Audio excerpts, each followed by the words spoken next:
বানাবো সয়াবিন আলুর ঝোল, পটল দিয়ে আলু দিয়ে সয়াবিন দিয়ে। সয়াবিনটা আমি একটু ভাপ দিয়ে চিপে চিপে তুলে নিয়েছি জলের থেকে। পটলটা আলুটা হালকা ভেজে নেব।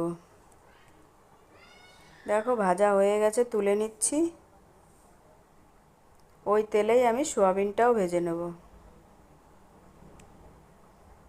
তেলে দিয়ে দিলাম সয়াবিন, এটাও নাড়াচাড়া করে হালকা আমি ভেজে নেব। ওই কড়াইতে তেল দিয়ে দিচ্ছি।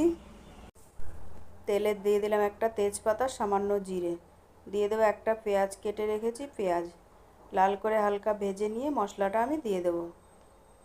লঙ্কা আর জিরে একসঙ্গে বেটেছি, রসুন বাটা, আদা বাটা, সব হালকা ভেজে নেব আমি। দিয়ে দেবো দুটো টমেটো কেটে রেখেছি, ছোট ছোট টমেটো। একটু সামান্য জল দিয়ে আমি কষে নেব। দিয়ে দিলাম স্বাদ মতো লবণ, দিয়ে দিলাম পরিমাণ মতো হলুদ। টমেটোটা গলে গেছে, দিয়ে দিলাম পটল।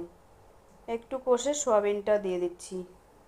সয়াবিনটাও সঙ্গে হালকা কষে নেব। আমার এই রেসিপিটা যদি তোমাদের ভালো লাগে, লাইক দিও, শেয়ার দিও, কমেন্ট করো।